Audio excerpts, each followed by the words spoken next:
In 1980, two UFO incidents occurred in the Rendlesham Forest in England. Was it real or a hoax? Listen in and find out.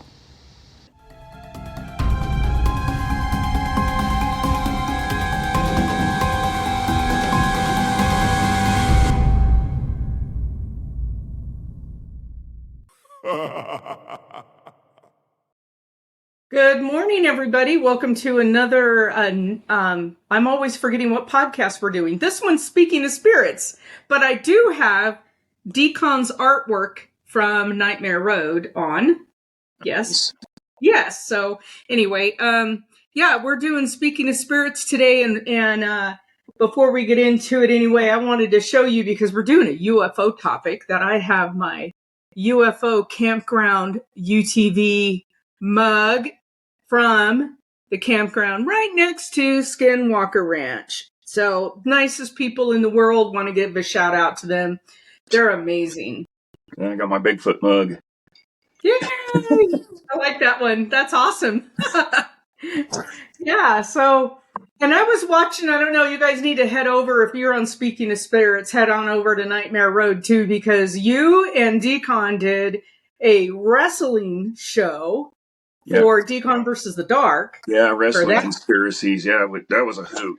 It kind of went off the rails, but we brought it back. So I loved it, because I'm not into wrestling at all, and it was a great show. I loved it. Oh man, my family. Well, when my grandparents were here, that was a constant up at their house on Sunday nights. Was go up there, and Grandpa had wrestling on at what was it, 4, sometime in the afternoon, but it was a constant thing. And yeah, I remember all the old classic guys, Randy Savage, the $1 Million Man, Hacksaw Jim Duggan, all those guys, yeah. And fun fact, my grandpa used to ref the matches that used to come here way back before WWE. Yeah, when there was only 2 factions that used to run the country. Yeah. Wow. Way back. That's cool. That's funny that it was your grandpa. My grandma she watched wrestling, but I never really watched it with her. But the thing that we watched constantly was the roller derby.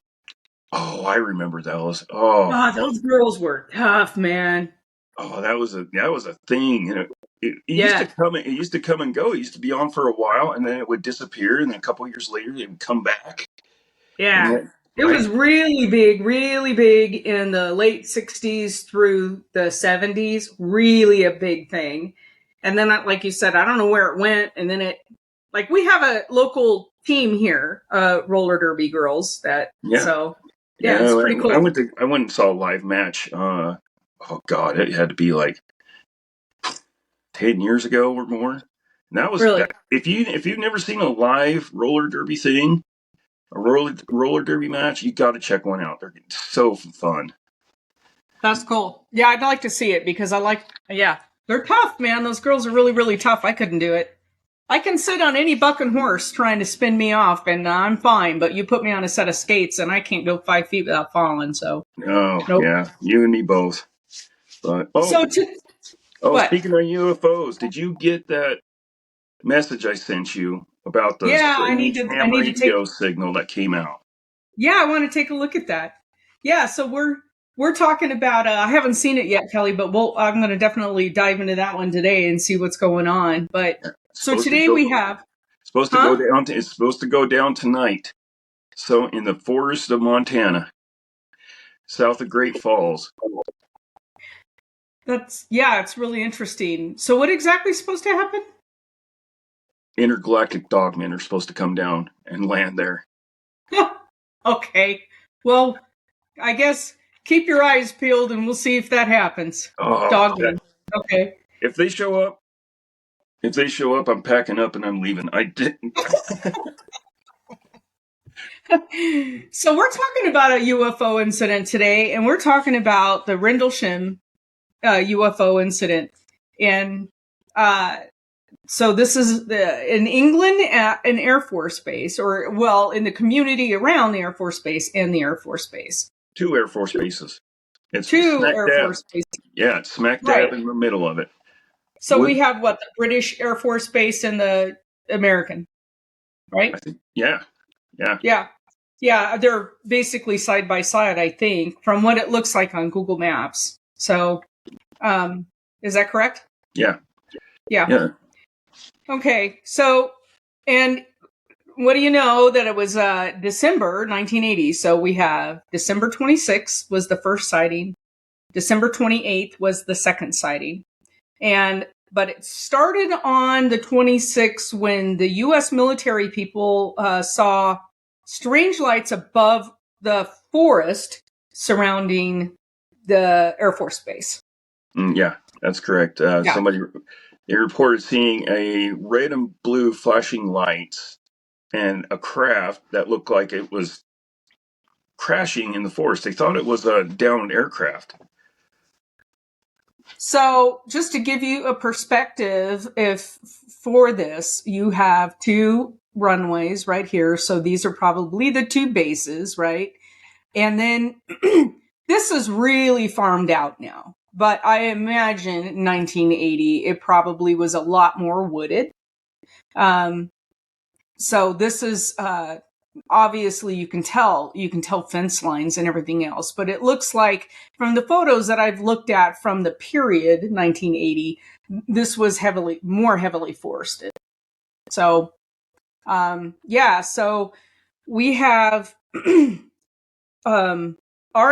Bentwater. It's an air base used by the U.S. Air Force during the Cold War until about 1993. And then we have U.S. Air Force personnel stationed there.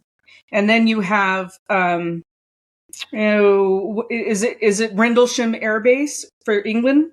I think so, yes. Yeah, okay. So they're seeing lights in the sky. They're trying to figure out what it is. So you have a guy named Nick Pope. He was the Ministry of Defense employee, and from 1985 to 2006. So, and he wrote a book called Encounter in Rendlesham Forest, the inside story of the world's best documented UFO incident. So that book is out there if you want to read more. Everybody's like, look, this was not just lights in the sky. This happened. Okay. So you have a U.S. Air Force officer who was the first person, I think, who left to investigate the incident. And his name was John Burroughs. And there's the forest around the base, and there's also farms. And he described the domesticated, the farm animals being really, really agitated, like nervous, agitated, upset. So he described all of that. And he said that the lights weren't just above the airbase in the sky. They went through the tree. The lights went through the trees. So, and he described them as what? Blue, red, orange, and white lights? I think so, yeah. Yeah. He published a witness statement in 1981, and he said, the woods light up and you could hear farm animals making a lot of noises. You could see the lights down by the farmer's house on the edge of the forest. And we climbed over the fence and started walking towards the red and blue lights, and then they just disappeared.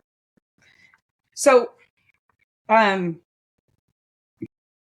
there's Jim Peniston, an officer who went to investigate as well. So they hustle and they're told to go investigate this because they know what's going on, right? This is Cold War. I mean, is this the Russians coming in? I mean, nobody knows. Nobody knows what's happening. Yeah, it could have been very, very dangerous, especially back then during the Cold War when everybody had their finger ready to push that button. Yeah, it was really a tense time. Like anything that happened out on international waters, anything that happened anywhere, people got really agitated, right? Because you just didn't know what was going to happen. So Peniston went with Burroughs, and he described seeing a craft. So they get to like the area in the forest where where the lights disappeared, and they see this craft, and they described it as a craft covered in hieroglyphic. Yeah, it's a hard word. It's a hard word early in the morning. Hieroglyphics. Hieroglyphics, like characters. And he said this statement. I estimated it to be 3 meters tall and about 3 meters wide at the base. So No for our landing. American friends, that's almost 10 feet, 10 feet by 10 feet. Thank you. Yeah. I always have to get out my calculator and do the conversion. Thanks. No landing gear was apparent, but it seemed like she, and remember, this is a military, crafts are always female. So ships are Yep. female, airplanes are female. It seemed like she was on fixed legs. I moved a little closer. I walked around the craft and finally I walked right up to it. I noticed the fabric on the shell was more like smooth, opaque black glass. Yep. Fascinating. That's actually the second time I've heard of something like this. Really? Yeah. I think it's some type of camouflage. And I don't know about anybody else out there, but you run into if you ever find a UFO just parked in the forest, don't touch it. Oh, shit. No. So the morning after the incident witnessed by Burroughs and Penniston, indentations on the forest floor were spotted, as well as damage to the trees in the area. Because remember, this thing's flying through the forest. So it's breaking branches. It's snapping branches off as it's flying through the trees. So at this point, I imagine it's gone, right? Yeah. It left. Yeah. And early in the morning, they went back and they took plaster casts of these quote unquote landing spots. And they commented that it made like almost a perfect triangle. So that's interesting. And they also come out this time during the day with Geiger counters. Yep. And they find radiation levels. So again, yeah, don't touch it. varying radiation levels, but the closer they got to the landing spot is where it spiked. Yeah. So I don't know. Did anything ever happen to Penniston from touching it? Yes, they both got what is that word? See, I'm having trouble talking too. They got they got radiation poisoning. They did. That's what I wondered. God dang. So December 20, that was the 26th. The 27th, they go out to investigate, right? And, or was that the 26th, right? The first, 26th. So then the 27th, they go out and investigate. So this is the next night. And this is when Colonel Holt went out. Holt or Halt? Holt. Yeah. And he did a running commentary, I guess, during the second UFO sighting at Rendlesham. So they've been investigating, and then, so that's the 26th. The 28th, they have another incident. Yeah, it came back. Somebody ran to a shindig they were having on base, some award ceremony or something like that. And the guy pulls Holt aside and he's like, "It's back." And he's like, "What's back?" And he's like, "The UFO, sir." And he's like, "Okay, we got to shut this down." So he grabs a small crew and heads out there. Yeah, so some of these photos that I'm going to show during the podcast are the photos that they took of the landing site and them investigating in the forest there. So this is allegedly the landing site, although, I mean, the photo quality isn't very good. But so they go out and there's numerous eyewitnesses coming in during this time, right? Because you have the two incidences. So you have Burroughs, Penniston, and Holt have been the most vocal, saying that they believe what they saw was extraterrestrial. They said, "Look, this is not normal." But they're not the only eyewitnesses. You have Sergeant Adrian Bustinza, who he was a security police officer for the base, and he went to investigate as well. And when he said, when I arrived at the scene, It was going in and out through the trees. So the thing was still moving at the time. So this guy's probably on patrol, sees this, takes off, trying to follow it, right? And he said at one stage, this UFO's hovering. So it could have been when it was trying to land. So, and then you have another witness saying, now this is kind of funny because you have other witnesses and from the base and the surrounding areas saying, look, there's no UFO. It was the beacon at the lighthouse. Now let's show Google Maps again. All right. So the beacon is way over here, Oxford-Ness Beacon at the lighthouse. Okay. It's not that far as a crow flies, but beacons are very distinguishable. Can you guys see the beacon? Nope. Oh, sorry. There we go. There we You are. see it? There you Yeah. are. Okay. Here's the beacon and here's the runways for the two bases, right?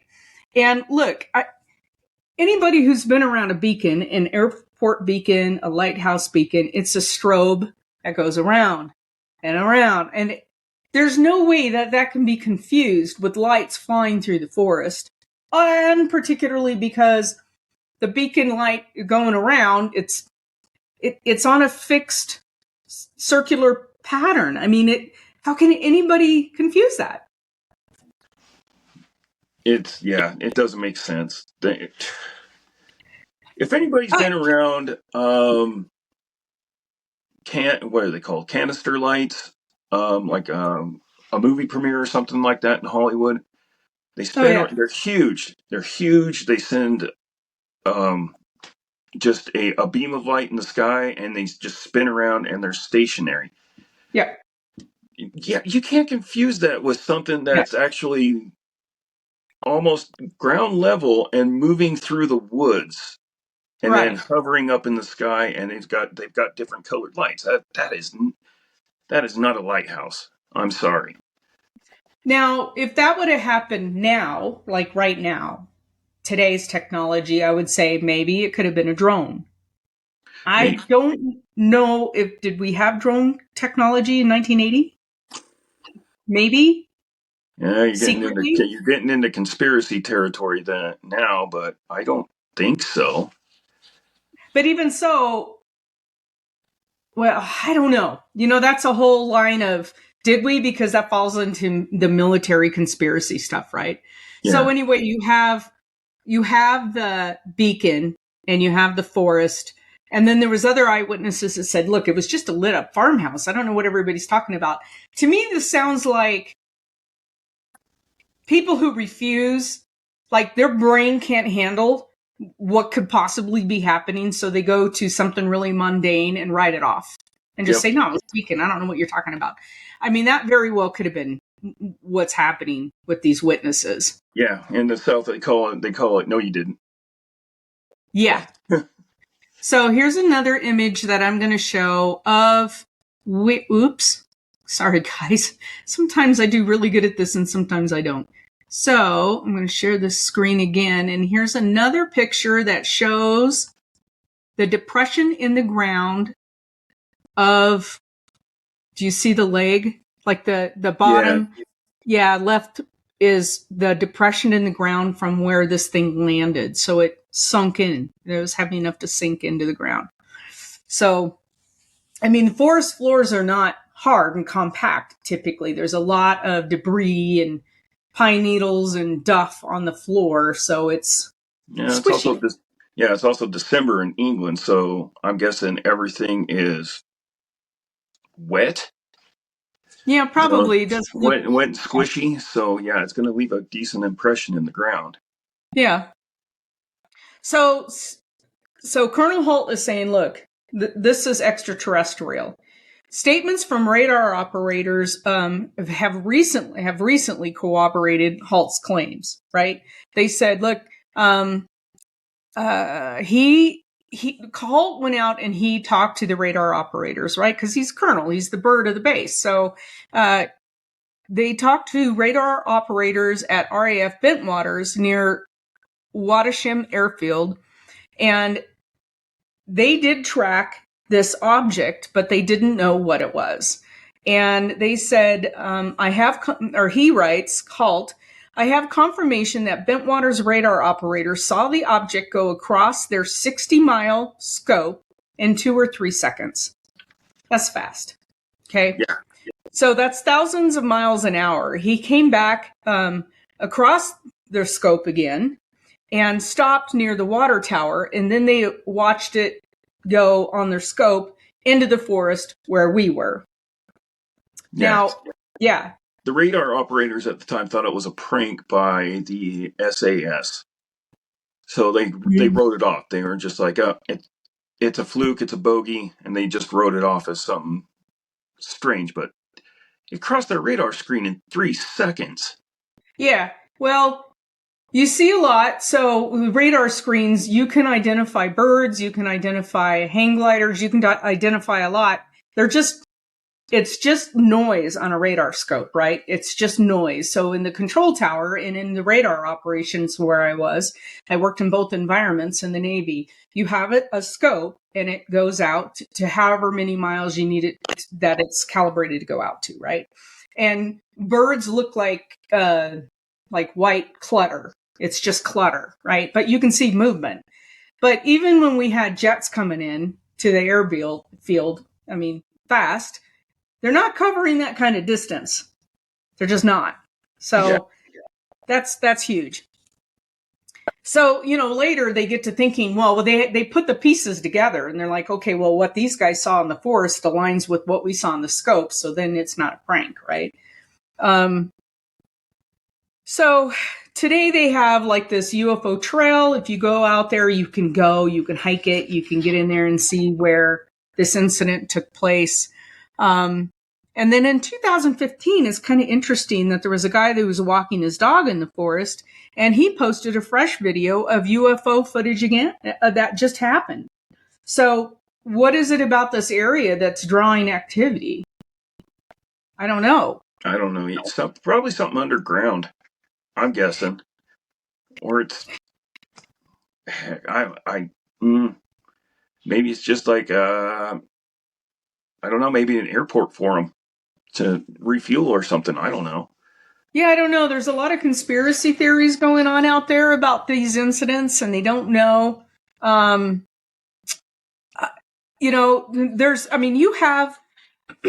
You have local farmers that are seeing this stuff. You have the military personnel that are seeing this stuff. You've got a lot of eyes on this thing. It's not 1 or 2 people. It's kind of like the Phoenix Lights incident. You got thousands of people seeing that. Yep. So something is going on. Just because we can't describe it and we don't know what it is doesn't mean it didn't happen. Exactly. A lot of people believe, it was caused by a meteor or atmospheric distortions. Others suggest it was caused, again, by the lighthouse. There are suggestions now of government cover-up, let's see, Halt. There's an audio recording that you can go online and find from Colonel Halt, and they've released the audio recording, and it's quite long, but you can release it, and it's his describing what he saw, what they saw when they went out there. And some people, Halt absolutely believes it was extraterrestrial. He's like, there's no ifs, ands, or buts in his mind. But the Ministry of Defense in England believes that it was absolutely no threat to security, to national security, and it didn't merit a full investigation. And I call BS on that. You know darn well they investigated it. Oh, yeah. Yeah. Something like this, they put everybody involved through the ringer. Yeah. Come on.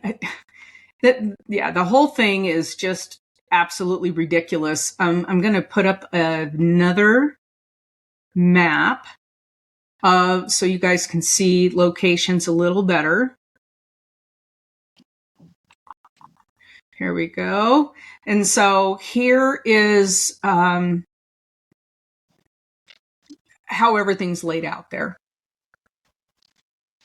So There is absolutely no way that England and the United States didn't investigate that. We know they did. People have now, who were involved with the investigation, have written books. You have Peniston's account. You have Burroughs' account about what this thing looked like. I guess what, nobody saw it lift off? No, nobody's. Well, they got close. Well, they were approaching it the first time, and of course, he touched it, and then it lifted up and it took off from there. So. Oh, so they did see it take off. They did see it take off. Okay. I haven't read. I know that you got a book and you've been reading the book, but I haven't read the book. Excuse me. So yeah, that makes sense because you would think that they would have had personnel stationed around it the whole time, like they wouldn't just leave. So yeah. Yeah, there was only a handful of guys that the first time around, and they got close. Of course, one of them touched the damn thing, and it was like that ship was like, oh God, people, and it took off. And those do you remember when you read the account of it leaving? Did it make any noise? No, completely silent. And there was no like exhaust or anything? No. So that's what's so interesting about stuff like this, right? Is that, obviously we have drone technology, but they're not silent. I mean, now we do. They're not silent because there's a system that operates this thing that's creating flight. So they're not silent. No, there's a theory out there that they've got some kind of material that they can use that generates a gravitational field around the craft, and then they just bend space and gravity, and that's what gives them propulsion, and they can go anywhere they want. I mean, it's in Star Trek. Well, it's really interesting. All of this stuff is fascinating to me, and maybe someday, maybe tonight, we'll know, right? Yeah. So if the dogmen show up in Montana. That was such a bizarre message. It's fun to think about. Probably nothing will happen, but if it does, I'm leaving. Yeah. Well, anyway, I hope that you guys enjoyed this episode. I enjoyed it. It was Rendlesham has always been kind of it's a really interesting thing. I mean, you have the military who observed it. You have a lot of people who observed it. This wasn't a hoax. You have people who were really shook up about what they saw, and yeah, those poor guys. They got put through the ringer. They got PTSD. Well, think about it too, because the military stifled them from saying things. I mean, so all of their adult lives, they're told you can't say anything, and it wasn't until I don't know when they started putting those books out, but it wasn't right after the incident. Yeah. So they had to they had to be hush hush for so long. It was probably, my guess is like they're getting towards the end of things, and they're like, you know what? I've only got 10 years to live. I'm spilling my guts. What are they going to do? Right. Yep. Well, thanks everybody for watching us. Please like and subscribe. We need the subscribers. We need you to share our videos. Catch us Speaking of Spirits right here on the Pocatello Paranormal Research YouTube page. We're also sharing our videos over on Nightmare Road, and we may be condensing the podcast. We're not quite sure how we're going to work that, but right now we really enjoy Speaking of Spirits. It might all fall under Nightmare Road, but we're going to keep making content for you. We hope you enjoyed it. Signing off. Good night, everybody. You've been listening to Speaking of Spirits, powered by Pocatello Paranormal Research in Pocatello, Idaho. Thank you for joining us today. We're glad you could be here. If you're enjoying the podcast, please do us a favor and go to whatever platform you are listening to the podcast on and give us a review. We prefer the 5-star reviews. This helps us know how we're doing, and it helps others to find the podcast. Thank you for joining us, and we hope to see you on our next podcast.